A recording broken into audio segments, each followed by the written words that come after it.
Assalamualaikum warahmatullahi wabarakatuh. Selamat pagi adik-adik sekalian. Om Swastiastu, Namo Buddhaya, salam kebajikan. Semoga adik-adik sekalian masih dalam kondisi sehat walafiat, tanpa ada satu masalah sedikit pun ya. Oke, dalam hukum dagang ini, untuk pertemuan kedua, saya masuk ke dalam materi. Hukum dagang itu banyak sekali sebutannya sekarang ini. Tapi saya tetap berharap bahwa Anda tidak bisa lepas dari konsep dasar, yaitu hukum dagang. Karena konsep ini adalah konsep hukum. Ada hukum dagang, ada hukum ekonomi, ada hukum dan ekonomi, ada ekonomi dan pembangunan, ada hukum ekonomi dan teknologi, ada hukum bisnis. Nah, ini berkaitan erat dengan evolusi hukum dagang yang menuju hukum ekonomi. Jadi hukum dagang ini berkembang pesat. Namun, KUH dagang sendiri itu juga masih berlaku, masih relevan. Namun ada juga yang tidak relevan di dalamnya. Karena kondisi ekonomi yang semakin kompleks. Jadi ada seperti pencatatan dan lain sebagainya. Kemudian berapa tahun pencatatan, ketentuan pidananya, bagaimana cara membuka catatan itu di dalam persidangan, itu KUH dagang masih relevan. Nah, sedangkan di lain pihak, kita menuju ekonomi internasional, ekonomi regional. Ekonomi internasional itu apa? Yang berkaitan erat dengan antar negara, semua negara di dunia ini.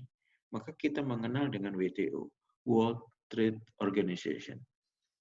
Selain itu ada yang regional, contohnya Asia-Cina Free Trade Area, Asia-Cina dan Australia Free Trade Area. Kita kenal seperti itu.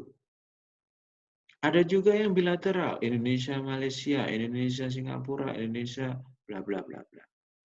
Maka hukum dagang ini sangat menarik.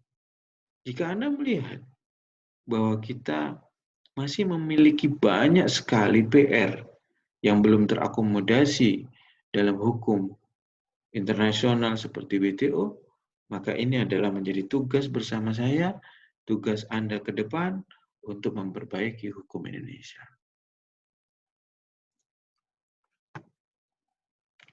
Selanjutnya adalah hubungan antara hukum perdata dengan hukum dagang. Apa hubungannya antara hukum dagang dan hukum perdata? Di dalam KUH dagang itu menyebutkan begini, Kitab Undang-Undang Hukum Perdata sebelum seberapa jauh daripadanya dalam kitab ini tidak khusus diadakan penyimpangan-penyimpangan, maka berlaku juga terhadap hal-hal yang dibicarakan dalam kitab ini. Jadi antara KUH Perdata dan KUH Dagang itu saling melengkapi. Anda kalau lihat di dalam KUH Perdata, maka yang diatur di dalamnya adalah jual beli, sewa menyewa, kemudian sewa beli dan lain sebagainya dan lain sebagainya. Nah, itu kan sebenarnya hukum dagang juga. Nah, tetapi apa yang diatur di dalam KUH dagang itu berbeda dengan KUH Perdata. Apabila ada yang mengatur sama, maka berlakulah asas pertama adalah lex specialis derogat lex generalis. Adik-adik sekalian, nanti ini harus paham betul loh ya untuk masalah azas. Kenapa? Karena azas itu sangat penting. Anda akan menjadi lawyer, Anda akan jadi dosen. Kita pasti akan mengenal sistem hukum. Kalau kemudian orang lain mengatakan bahwa hukum kita tidak lengkap, kalau orang hukum jangan mengatakan itu. Kenapa?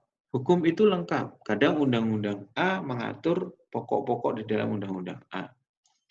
Kemudian dijabarkan lebih lanjut di dalam PP. Kemudian dijabarkan lebih lanjut di dalam Perpres Perpres dan lain sebagainya sampai ke Perda misalnya. Nah, ini adalah sistem hukum. Untuk menyangkutkan atau untuk menghubungkan antara satu dengan lain, itu ada yang namanya azas. Nah, orang hukum harus tahu ini. Maka yang dibaca itu tidak hanya satu undang-undang kemudian keseluruhan akan menjadi lengkap. Tidak ada yang sempurna. Ya kan? Sama kayak badan kita nih. Model gaya tahun 90-an dengan model gaya tahun 2020. Rambutnya nggak seperti ini, nggak seperti Anda. Bajunya juga tidak seperti ini. Baju dulu hanya pakai baju apa namanya, model-model yang komprang misalnya. Nah, sekarang sudah model-model jangkis, slim fit, dan lain sebagainya. Nah, itulah. Maka dari itu, azas ini yang menyempurnakan. Azas pertama adalah lex specialis derogat lex generalis. Apa maknanya? Yaitu peraturan yang khusus, lex specialis khusus. Khusus ini di siapa? Ya hukum dagang. Daripada yang umum itu apa? Hukum perdata. Maka peraturan yang khusus mengesampingkan peraturan yang umum, lex generalis. Contohnya begini, pasal 1624 KUH Perdata mengatakan, perseroan perdata mulai berjalan ya, mulai bisa dilaksanakan pada saat persetujuan diadakan, kecuali jika ditentukan waktu lain pada persetujuan tersebut. Jadi orang-orang ini kumpul, setelah kumpul disepakati mulai berjalan, diadakan perkumpulan tersebut, mereka mulai berjalan. Jadi ketemu A, B, C, ketemu, bikin suatu perseroan. Ketika itu sudah sepakat, maka mereka melakukan kegiatan itu. Sudah dapat dilakukan. Tetapi dalam pasal 51 KUH Dagang, bunyinya begini. Perseroan ini tidak akan dapat mulai berjalan sebelum paling sedikit 10% dari modal bersama disetorkan. Sebelum berjalan paling sedikit 10% dari modal bersama disetorkan. Kalau ketemu antara pasal 1624 KUH Perdata dan pasal 51 KUH Dagang, mana yang dipakai? Yang harus dipakai adalah pasal 51 KUH Dagang. Nah, kemudian lahir lagi Undang-Undang Nomor 40 tahun 2007 tentang perseroan terbatas. Maka pasal 13 ayat 1, perbuatan hukum yang dilakukan calon pendiri untuk kepentingan perseroan yang belum didirikan mengikat perseroan setelah perseroan menjadi badan hukum apabila RUPS pertama perseroan secara tegas menyatakan menerima atau mengambil alih semua hak dan kewajiban yang timbul dari perbuatan hukum yang dilakukan oleh calon pendiri atau kuasanya. Jadi di sini ada beberapa hal yang menjadi penyebab mulainya berjalan suatu perseroan. Yang pertama, bisa dilakukan ketika sebelum perseroan itu didirikan. Nah, ini dia. Ya kan? Nah, tapi syarat yang harus dipenuhi di dalam RUPS pertama, ini harus disetujui sebagai tindakan dari perseroan tersebut. Nah, kalau tidak disetujui, maka kapan dilakukan pertama kali yang sah suatu perseroan tersebut sebagai perbuatan perseroan? Ya, ketika telah menjadi badan hukum. Nah, ini dia yang menjadi badan hukum dan melaksanakan RUPS pertama kali. Nah, begitu ya. Nah, dengan adanya lex specialis derogat lex generalis ini, apabila ada gugatan yang yang berkaitan dengan tanggung jawab seseorang, kapan dimulainya perseroan, Anda bisa lihat nih. Berarti sekarang Anda harus menggunakan pasal 13 ayat 1 Undang-Undang 40 tahun 2007 tentang perseroan terbatas apabila seseorang itu ditanya atau peristiwa hukumnya berkaitan dengan kapan dimulainya seseorang itu dapat dikatakan sebagai permulaan perbuatan perseroan. Sampai di sini, jika ada bertanya, maka silahkan kirimkan WA ke saya. Baik, saya lanjutkan. Apabila ketentuan mengenai sesuatu hal yang khusus tidak dijumpai dalam peraturan khusus, maka kembali pada peraturan umum. Ini dia. Jika di dalam KUH dagang tidak ada, maka kembali ke dalam KUH berdata. Contohnya begini, KUH dagang tidak mengatur tentang boleh dan tidaknya suatu persekutuan firma yang diadakan untuk keuntungan salah satu sekutunya saja. Nah, ada persekutuan firma nih. Kemudian, ya apa kalau nanti keuntungan pertama diberikan kepada si A saja. Di dalam KUH dagang tidak mengaturnya. Tetapi di dalam KUH perdata pasal 1636 menyatakan bahwa perjanjian yang memberikan keuntungan saja kepada salah seorang daripada peserta yang lain adalah batal. Walaupun itu disepakati. Bagaimana kalau yang tidak sepakati? Contoh, saya melakukan perikatan atau saya melakukan deal dengan orang lain atas nama firma tersebut. Dan keuntungannya saya ambil sendiri, tidak saya berikan kepada firma saya. Maka ini juga batal. Jadi tidak boleh mengadakan persekutuan firma yang tujuannya hanya menguntungkan salah satu sekutu saja. Oke. Boleh nggak ini dihilangkan? Lebih baik tidak. Ya. Selanjutnya, asas hukum yang kedua adalah lex posterior derogat lege priori. Bahwa peraturan yang terbaru, lex posterior, mengesampingkan peraturan yang lama. Adik-adik sekalian mohon tidak menghilangkan ilmu. Jadi ilmu ini adalah ilmu perundang-undangan yang adanya ada di tata negara. Nah, tapi Anda sebagai yuris, Anda sebagai pengacara tidak boleh melepaskan ini. Setiap peraturan perundang-undangan pada bab akhir biasanya ada yang namanya ketentuan penutup. Seperti ini. Disebutkan, contohnya nih, pada saat undang-undang ini mulai berlaku, maka Undang-Undang Nomor 1 Tahun 95, artinya Undang-Undang tentang perseroan terbatas sebelum undang-undang ini berlaku, maka dinyatakan batal atau dicabut dan dinyatakan tidak berlaku. Jadi kalau Anda menggunakan sengketa dengan dasar 1 tahun 95 tentang perseroan terbatas untuk saat ini, maka Anda jelas kalah.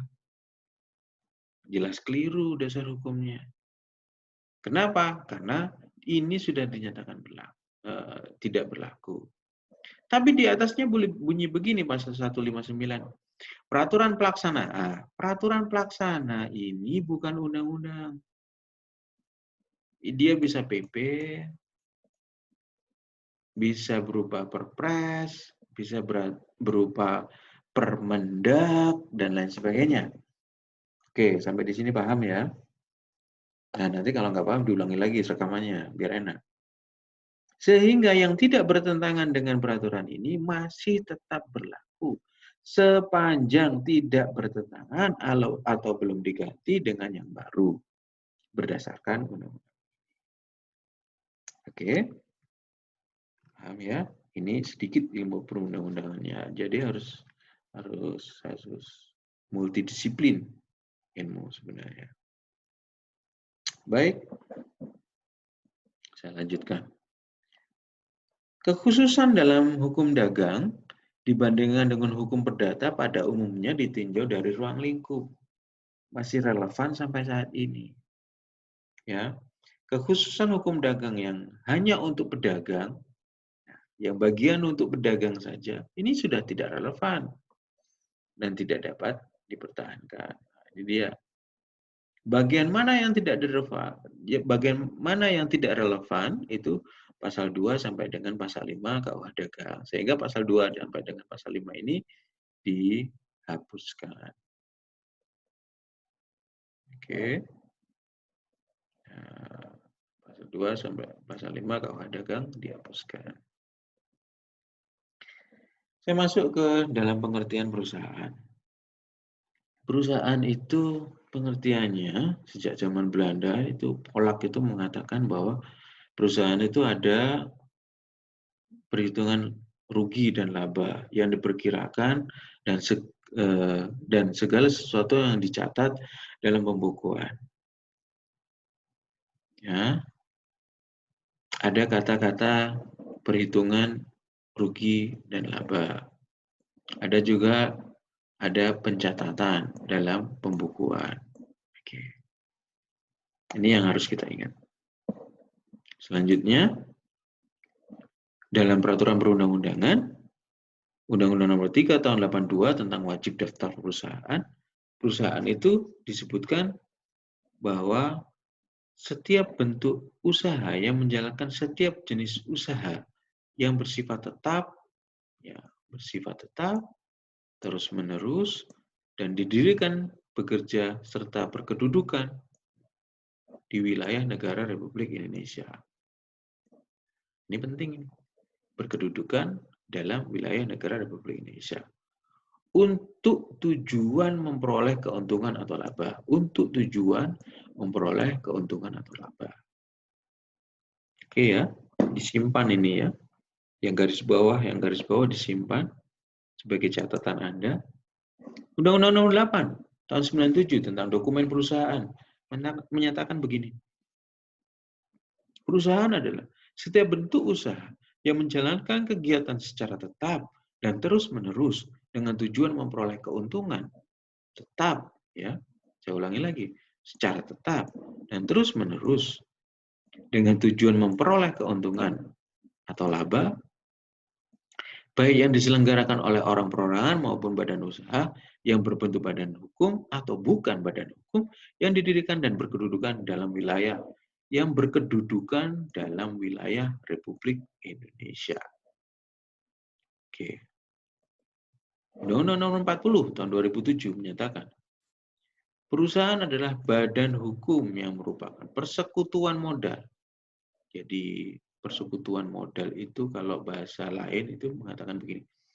Kumpulan modal atau modal-modal yang dikumpulkan dari banyak orang yang didirikan berdasarkan perjanjian. Jadi mereka berjanji mengumpulkan modal untuk melakukan kegiatan usaha. Ayo bikin usaha yuk. Ayo usaha apa ini? Rental mobil. Aku nggak punya duit nih. Aku hanya punya 50 juta. Mobilnya berapa? Mobilnya 200 juta. Berarti butuh orang 4, no? 50. Ya wis, kita kumpul. Patungan lah. Ini yang disebut dengan persekutuan modal. Bersekutu di dalam modalnya. Kemudian mereka mengikatkan diri. Sepakat itu dilaksanakan terlebih dahulu dengan cara perjanjian. Kemudian mereka melakukan usaha. Dengan modal dasar seluruhnya terbagi dalam saham. Saham itu ya modal. Dan memenuhi persyaratan yang ditetapkan di dalam undang-undang. Ya. Dari sini kita lanjutkan. Dengan demikian kita bisa melihat bahwa dari beberapa rumusan penting di atas dapat disimpulkan bahwa kegiatan dapat dinamakan perusahaan apabila memenuhi unsur-unsur berikut ini. 1. Adanya kegiatan atau perbuatan yang terus-menerus. Dia mempunyai tujuan yang selalu menjadi kegiatannya sehari-hari. Anda bisa bayangkan, yang gampangnya adalah jual mobil Toyota. Maka penjual mobil Toyota kemudian izin ke Toyota memasukkan barangnya ke Indonesia. Di Indonesia, Anda kenal nih, kalau di Jember Jalan Gajah Mada itu namanya Auto 2000 atau Lik Motor di Mojokerto atau di Surabaya atau macam-macam lah. Yang penting dia jualan mobil Toyota misalnya, atau memproduksi mobil Toyota. Nah, misalnya seperti itu. Maka kegiatan ini dilakukan secara terus-menerus karena dia terdaftar sebagai orang menjual itu, orang memproduksi itu, orang yang melaksanakan itu. Nah, begitu. Perbuatannya terus-menerus, tidak putus. Ini perusahaan. Karena dia memiliki ciri-ciri yang spesifik seperti itu. Dia, jadi apa namanya? Kalau orang itu bisa mati, tapi kalau perusahaan itu tidak bisa mati. Badan hukum atau perusahaan itu bisa berbadan hukum atau tidak berbadan hukum. Berbadan hukum itu harta kekayaannya itu tidak bisa berhenti atau bangkrut, tapi kalau manusia itu bisa berhenti, bisa bangkrut. Ya. Jadi seolah-olah badan hukum itu samalah dengan manusia, begitu loh. Nah, yang kedua, dilakukan secara terang-terangan, disampaikan keluar. Kenapa harus disampaikan secara terang-terangan? Karena dia berhubungan dengan orang lain. Anda mengatakan nih, saya penjual mobil, saya dari perusahaan Auto 2000. Ya kan? Kenapa ini harus dilakukan seperti ini? Identitas Anda jelas, lokasi Anda jelas, tempatnya Anda jelas. Kenapa harus melakukan itu? Karena Anda akan melakukan perikatan dengan orang lain. Melakukan perjanjian dengan orang lain. Sehingga identitas Anda harus jelas. Contohnya nih, saya sebagai ketua RW, saya tidak akan mengizinkan orang lain untuk mengadakan perkumpulan di wilayah saya tanpa izin saya. Kenapa? Biar saya tahu siapa yang mengadakan perkumpulan ini, dia menipu atau tidak, rumahnya di mana, perusahaannya apa. Nah, kalau kemudian kita tidak tahu nih, dia tidak jujur dalam melakukan itu, apa yang terjadi? Dibohongin kan? Nah, modelnya seperti itu. Yang ketiga, dilakukan dalam wilayah tertentu. Nah, ketiga ini kalau dulu kita bayangkan jual mobil seperti itu. Nah, dengan kondisi eBay sekarang ini, Tokopedia seperti ini, Blibli.com seperti ini, tidak bisa dengan satu wilayah tertentu. Berkembang cepat. Ya. Tapi yang perlu di garis bawahi di sini, kita tidak bisa menghilangkan dalam wilayah tertentu. Contohnya begini. Beberapa bulan September 2019, saya mewakili pemerintah untuk menghadapi beberapa keberatan dari pemerintah Jepang mengenai badan hukum. Jadi,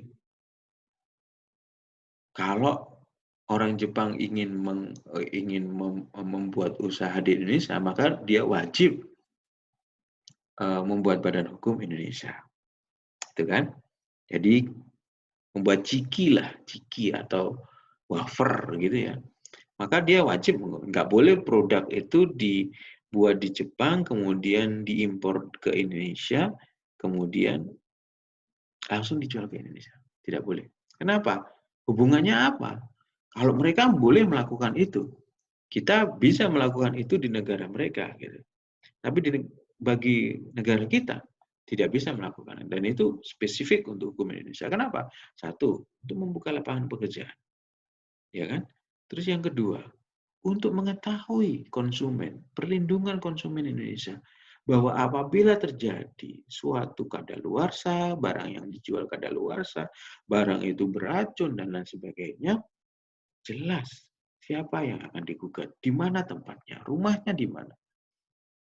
Oleh karena itu Indonesia mempertahankan itu. Dan Menteri Indonesia, masalah lain juga, Menteri Keuangan Indonesia juga menekankan, jika Anda menjual dari Amazon.com dari Amerika Serikat sana ke Indonesia, maka negara saya juga berhak mengambil pajak dari transaksi penjualan yang disampaikan oleh pembeli dan penjual yang ada di sana. Kenapa? Karena dia tidak ada di lokasi Indonesia. Maka pajaknya bisa 2-3 kali lipat. Walaupun sekarang masih dalam polemik. Kenapa? Karena semua barang harus melalui Bea Cukai Indonesia. Jadi 3 hal tadi, 4 termasuk ini, menjadi penyebab Indonesia masih mempertahankan dilakukan dalam wilayah tertentu. Alasannya demikian. Ya, yang pertama tadi adalah untuk menambah lapangan pekerjaan, yang kedua bisa mempertahankan apabila ada sengketa dagang, dan yang ketiga sebagai perlindungan konsumen, dan yang keempat memberikan pajak penghasilan bagi negara. Yang keempat, ini poin keempat di sini, bertujuan untuk mencari laba. Jelas lah, nggak ada yang namanya usaha itu untuk akhirat saja. Pastilah untuk mencari laba atau mencari kerugian. Sudahlah, saya mencari rugi saja. Tidak ada ya begitu ya. Biar perusahaan saya rugi, enggak ada. Pasti mencari keuntungan.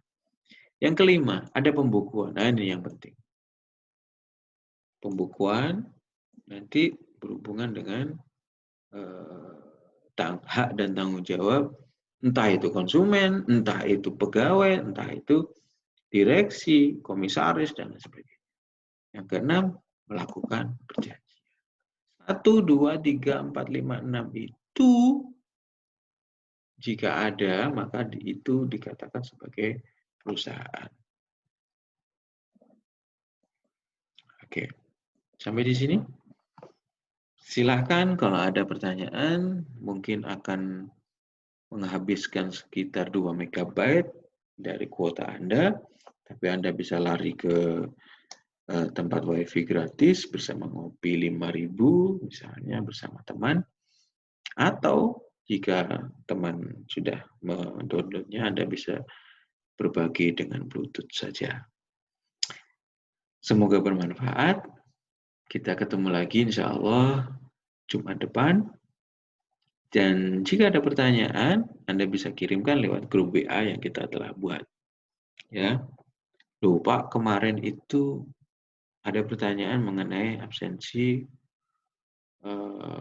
belum dijawab. Ya, pertanyaan-pertanyaan seperti itu nggak perlu dijawab lah. Kenapa? Karena kemarin itu hang sisternya, jadi ya semua saya anggap masuk. Begitu loh ya. Kan otomatis kalau sister down, maka saya juga nggak bisa masuk, saya juga tidak mengajar gitu. Jadi segera kemudian saya putihkan semua menjadi masuk semua.